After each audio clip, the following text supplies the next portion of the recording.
Hello students, hello everybody. Welcome to my YouTube channel Vyas accountancy classes. आप सभी का मैं स्वागत करता हूं. आज का टॉपिक हमने लिया है कैश बुक. कैश बुक कैसा मेंटेन करने का, कैश बुक में एंट्री कैसे की जाती है ये हम सीखेंगे. इसके पहले हमने जर्नल और लेजर ये दो टॉपिक पढ़े हैं, सीखे हैं.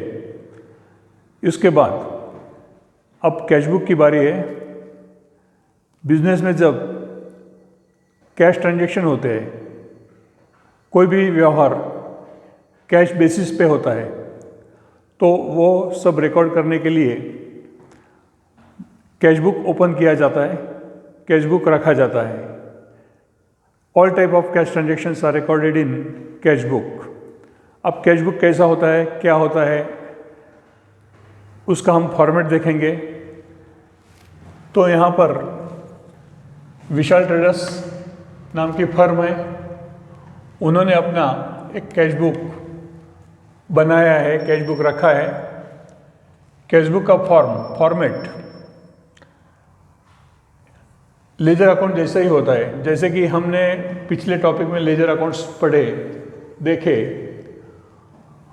तो दो साइड होती है लेजर की, एक डेबिट साइड और क्रेडिट साइड. यहाँ कैश बुक को डेबिट से क्रेडिट तो नहीं बोलेंगे, मगर उसी तरह कैश बुक की डेबिट साइड जो हम कहेंगे नहीं, उसे हम रिसिट साइड कहेंगे.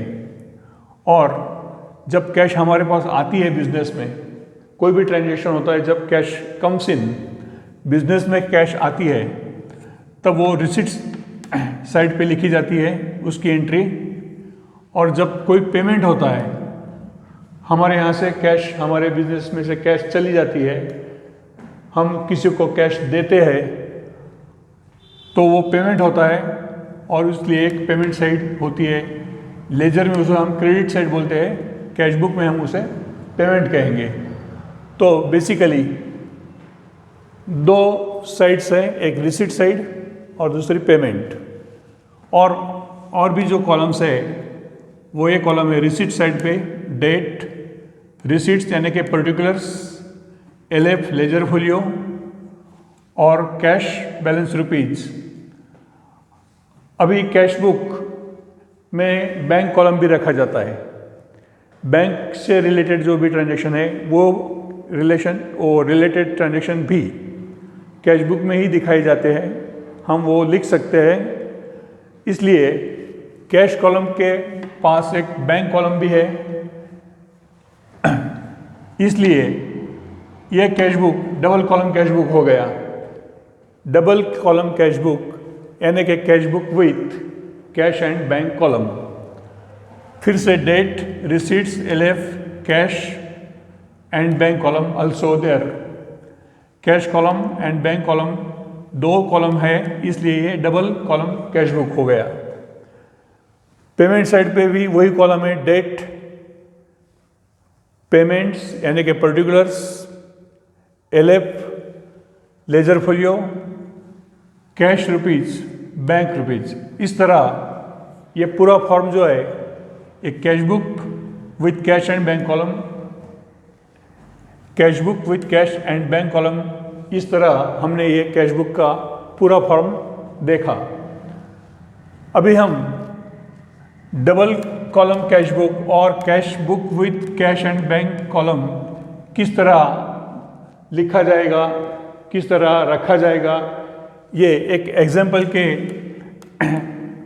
एग्जाम्पल उसका हम लेते हैं. और वो एग्जाम्पल के हिसाब से हम कैश बुक में पोस्टिंग कैसे की जाती है ये देखेंगे. तो एक एग्जाम्पल ऐसा है, prepare double column cash book of Vishal traders for the month of April 2021.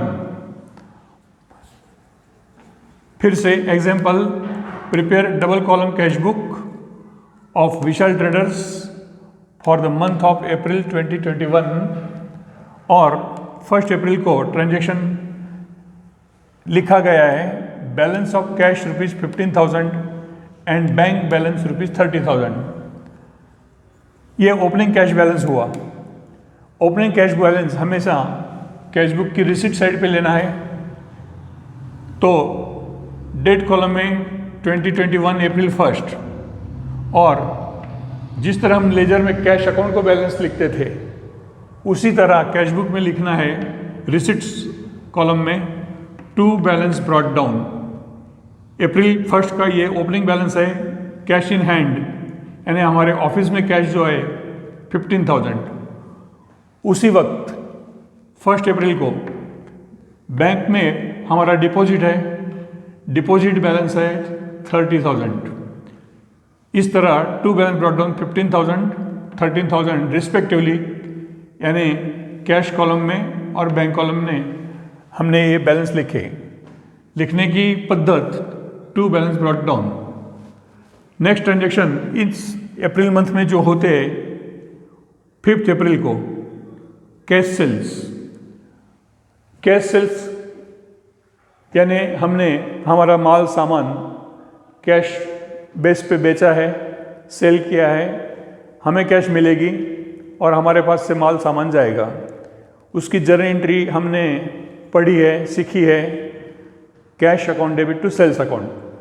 अभी कैश बुक बनाते वक्त, कैश बुक लिखते वक्त जो भी ट्रांजेक्शन है उसकी हमारे मन में जर्नल एंट्री तैयार करनी है। जर्नल एंट्री हमें तैयार करनी है और वो जर्नल एंट्री तैयार होने के बाद कैश बुक की उसकी पोस्टिंग करनी है। तो इस ट्रांजेक्शन की एंट्री होती है, कैश सेल्स की एंट्री होती है cash account debit to sales. Debit बोले तो रिसिट साइड, इसलिए कैश कम्स इन, हमारे पास कैश आई है। कैश अकाउंट जैसे हम डेबिट देते थे वैसे ही कैश बुक को डेबिट मतलब रिसिट साइड पे लिखना है April 5 to sales, cash account debit to sales. इस तरह रिसिट हमारे पास आई है 5,000, इसलिए हमने लिखा टू सेल्स 5,000। या हम शॉर्ट नरेशन भी लिख सकते हैं, वो हार्ड एंड फास्ट नहीं है मगर लिख सकते हैं। टू सेल्स ऐसा लिखा है, उसके नीचे हम लिख सकते हैं being cash sales of goods, being cash sales of goods. मगर ये लिखना जरूरी है ऐसा भी नहीं है, लिख भी सकते हैं, नहीं लिखा तो भी चल सकता है। उसके बाद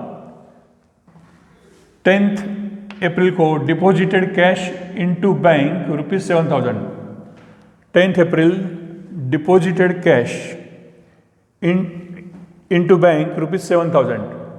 इसकी गारंटी होती है bank account debit to cash account, bank account debit to cash account, और कैश बुक पे इसकी पोस्टिंग होगी बैंक अकाउंट डेबिट। तो ये जो रिसिट साइड का बैंक कॉलम है वही डेबिट कॉलम है, और बैंक को डेबिट देते वक्त रिलेटेड अकाउंट कैश है। तो पर्टिकुलर में रिसिट में हम लिखेंगे to cash, bank account debit to cash, और बैंक कॉलम में 7,000। उसी वक्त जब हमने बैंक को डेबिट दिया उसी वक्त हमारे ऑफिस में से कैश निकल गई है, कैश पेमेंट हुआ है, इसलिए 10 अप्रैल को ही पेमेंट बाजू पे, पेमेंट साइड में हम लिखेंगे बाय बैंक, और कैश कॉलम में कैश गोज आउट 7,000 दिखाएंगे। कैश पेमेंट हमने किया बैंक को 7,000। यहाँ पर बैंक कॉलम में डेबिट आए 7,000 क्योंकि बैंक अकाउंट डेबिट, और कैश कॉलम में पेमेंट साइड को क्रेडिट आया क्योंकि कैश गोज आउट। यहाँ डेबिट भी दिखता है और क्रेडिट भी दिखता है। 7,000 बैंक को डेबिट है और कैश अकाउंट को यहाँ 7,000 क्रेडिट है। जब इस तरह की एंट्री बनती है तो उसे कॉन्ट्रा एंट्री कहते हैं। इस तरह की एंट्री होती है तब उसे कॉन्ट्रा एंट्री है। जनरली जब हम बैंक में पैसा डिपॉजिट करता है, मनी डिपॉजिट करते हैं, पेमेंट करते हैं, तो उस वक्त एंट्री होती है bank account debit to cash. और यदि हमने बैंक में से कैश निकाली, विड्रॉ की, तो उस वक्त रिवर्स एंट्री होती है cash account debit to bank account. मतलब जिस एंट्री में कैश और बैंक डेबिट क्रेडिट को आते हैं उस वक्त कॉन्ट्रा एंट्री होती है, क्योंकि जब हम कैश बुक रखते हैं तो लेजर में कैश अकाउंट और बैंक अकाउंट रखने की ज़रूरत होती नहीं। जब हम कैश बुक में कैश और बैंक दोनों कॉलम रखते हैं उस वक्त लेजर में कैश अकाउंट और बैंक अकाउंट रखने की कोई ज़रूरत होती नहीं। इसलिए ये कॉलम में लेजर फोलियो नहीं होता। लेजर फोलियो न होने के कारण यहाँ पे सी लिखना है हमें कॉन्ट्रा एंट्री। तो 10 अप्रैल का जो ट्रांजैक्शन था टू कैश, उसके आगे मैंने सी लिखा है, और पेमेंट साइड को 10 अप्रैल का जो ट्रांजैक्शन है बाय बैंक वहाँ पे भी मैंने सी लिखा है। और यहाँ सी लिखा इसलिए क्योंकि इसको लेजर फोलियो नहीं है, इसलिए यहाँ सी लिखा है। तो ये डेबिट हो गया और क्रेडिट हो गया। आगे का ट्रांजैक्शन है 15 April. Mister Rajesh directly paid cash into our bank account ₹3000। Rajesh नाम की जो व्यक्ति है उन्होंने हमारे बैंक अकाउंट में डायरेक्ट पैसा भरा है, अमाउंट डिपॉजिट की है, उसकी हम गारंटी बनाएंगे। बैंक रिसीवर है इसलिए बैंक अकाउंट डेबिट, और मिस्टर राजेश गिवर है तो उन्हें क्रेडिट मिलेगा। तो कोई भी ट्रांजैक्शन हुआ उसकी पहले हम हमारे दिमाग में एंट्री बनाएंगे।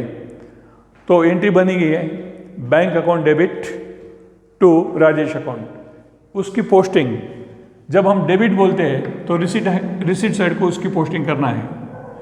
रिसीट साइड को वो लिखेंगे 15 अप्रैल टू राजेश, और ये अमाउंट हमारे बैंक अकाउंट में डिपॉजिट हुई है इसलिए बैंक अकाउंट को डेबिट यानी बैंक कॉलम में हम लिखेंगे 3000 bank account debit to Rajesh. ये ट्रांजेक्शन की पोस्टिंग हो गई बैंक कॉलम में। उसके बाद 20 April issued cheque to Dinesh ₹4000। Dinesh नाम की जो व्यक्ति है, पर्सन है, उनको हमने चेक से पेमेंट किया है, उनको हमने चेक इशू किया है। तो मतलब चेक दिनेश को मिलेगा और उसका पेमेंट वो बैंक में से लेंगे। हमने दिनेश को चेक दिया तो वो रिसीवर है और उसका पेमेंट बैंक देने वाली है, चेक का पेमेंट बैंक में से होगा। तो इसकी गारंटी होती है Dinesh account debit to bank account, Dinesh account debit to bank account, यानी बैंक में से पेमेंट होगा और वो पेमेंट दिनेश को मिलेगा। इसलिए पेमेंट साइड पे हम लिखेंगे 20 अप्रैल बाय दिनेश, बैंक कॉलम में से पेमेंट दिखाएंगे 4000 बाय दिनेश, बैंक कॉलम 4000। उसके आगे 25 अप्रैल पेड सैलरी ₹2000। ऑफिस में से हम सैलरी पेड करते हैं। जब सैलरी पेड होती है तो उसकी गारंटी होती है salary account debit to bank account. Salary expense है इसलिए debit the expenses and losses. इस नियम के हिसाब से salary account debit to cash account. इसकी पोस्टिंग पेमेंट हुआ इसलिए पेमेंट साइड को 25 अप्रैल को हम लिखेंगे by salary, salary account debit to cash. उसकी पोस्टिंग होती है बाय सैलरी, कैश बुक में बाय सैलरी, कैश कॉलम में 2000। आगे का ट्रांजैक्शन है 27 तारीख, कैश परचेसेस ₹7000। कैश परचेसेस यानी हमने माल सामान बिजनेस के लिए खरीदी किया है, उसकी गारंटी होगी purchases account debit to cash. मतलब पेमेंट होता है, जो पेमेंट होता है वो पेमेंट साइड में लिखेंगे हम अप्रैल 27, और पर्टिकुलर्स में पेमेंट में हम लिखेंगे by purchases, cash goes out इसलिए कैश कॉलम में 7000। तो 27 अप्रैल बाय परचेसेस 7000, इस तरह ये पेमेंट हमने दिखाया है। आगे किया transaction 30 April withdraw cash from bank, withdraw cash from bank ₹9,000 for office use, withdraw cash from bank ₹9,000 for office use and for personal use ₹5,000 and for personal use ₹5,000। यहाँ 30 अप्रैल को हमने बैंक में से पैसा निकाला है। हेतु ये है कि ऑफिस में कुछ कैश चाहिए, ऑफिस के वर्क के लिए, ऑफिस काम के लिए जो हमें पैसा चाहिए वो हमने बैंक में से विड्रॉ किया, और उसी वक्त उसी दिन कुछ पर्सनल एक्सपेंस के लिए भी हमने बैंक में से पैसा निकाला है। तो उसकी जर एंट्री होती है, ऑफिस में से पैसा हमने निकाला हमारे पर्सनल यूज के लिए, और बैंक में से हमने पैसा निकाला है हमारे ऑफिस यूज के लिए। इसकी एंट्री बनती है cash account debit to bank, cash account debit to bank 9,000। Cash comes in और वो बैंक में से हमें मिली है, इसलिए जर एंट्री होती है cash account debit to bank. Receipt side में 30 तारीख को लिखा है टू बैंक, यहाँ पे काउंटर एंट्री होने वाली है, इसलिए लेजर फोलियो कॉलम में हमने लिखा है 9,000, और पेमेंट साइड को भी लिखेंगे 30 तारीख, पेमेंट कॉलम में लिखेंगे by cash, ledger folio column में सी लिखना है, और बैंक में से पेमेंट हुआ इसलिए बैंक कॉलम में हमने लिखा 9,000। उसी दिन बैंक में से हमने आप 9,000 जो निकाला उसकी पोस्टिंग हो गई। उसी दिन हमने फॉर पर्सनल यूज यानी कि अपने खुद के प्राइवेट एक्सपेंस के लिए कुछ पैसा निकाला ऑफिस में से, उसकी एंट्री होती है drawing account debit to cash.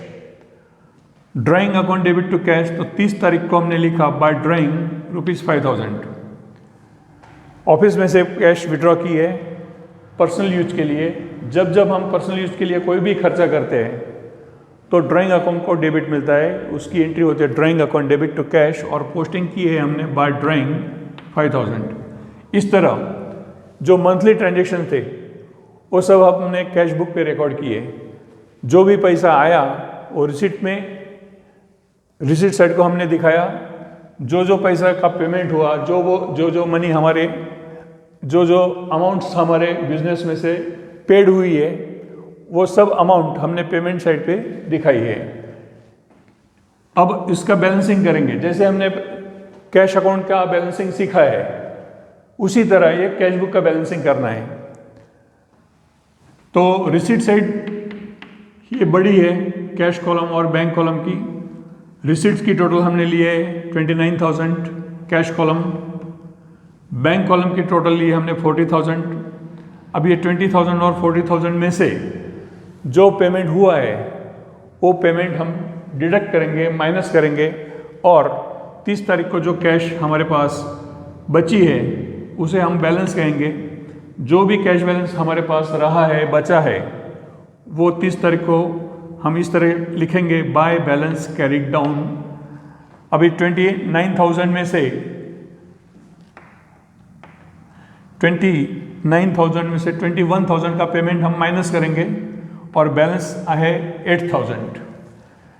29,000 minus total payment 21,000 यानी कि बैलेंस अभी 8,000। उसी तरह बैंक कॉलम का रिसिट की टोटल है 40,000। 14,000 में से पेमेंट की टोटल 13,000 माइनस होगी और बैलेंस रहेगा 27,000। इस तरह by balance carry down 8,000, 27,000 cash column का और बैंक कॉलम का हमने बैलेंस निकाला। बाद में दोनों साइड हम इक्वल करेंगे। डेबिट की टोटल कैश कॉलम की 29,000, पेमेंट की भी 29,000, बैंक कॉलम की रिसिट्स की टोटल 40,000 और पेमेंट की टोटल भी 40,000। अभी अप्रैल महीना पूरा हो गया, नेक्स्ट मंथ स्टार्ट होगा मई 1। हम रिसीट साइड पे आएंगे। मैं फर्स्ट जो बैलेंस कैरी डाउन किया वो अभी ब्रॉट डाउन करेंगे। To balance brought down receipt side पे, to balance brought down cash column में 8,000 और बैंक कॉलम में 27,000, मतलब जो बैलेंस कैरी डाउन हुए थे वो अभी नेक्स्ट मंथ को ब्रॉट डाउन हो गए। इस तरह एक कैश बुक हमने प्रिपेयर किया, तैयार किया, मेंटेन किया। तो बहुत ही सिंपल है। आपको यदि लेजर समझ में आ चुका है, पहले जर्नल एंट्री भी आपको समझ में आ चुकी है, तो कैश बुक समझना बहुत ही आसान था और है। अभी हम बिल्कुल आसानी से ये कैश बुक पढ़ चुके हैं, सीख चुके हैं। आप उसकी प्रैक्टिस करो और आपका अभ्यास आगे बढ़ाओ। मेरे हिसाब से आपको ये कैश बुक समझ चुका होगा, आपको अच्छा लगा। जो भी आपको लगता है कोई प्रॉब्लम है, कोई आपको डाउट है, तो मुझे आप कमेंट बॉक्स में पूछ सकते हैं। जो भी डाउट होगा वो हम आपका निकाल लेंगे। तो फ्रेंड्स, अभी मैं आपको यही कहूँगा, हर बार कहता हूँ, यदि आपको वीडियो अच्छा लगा तो आप इसको सब्सक्राइब करें, लाइक करें और शेयर करें। धन्यवाद।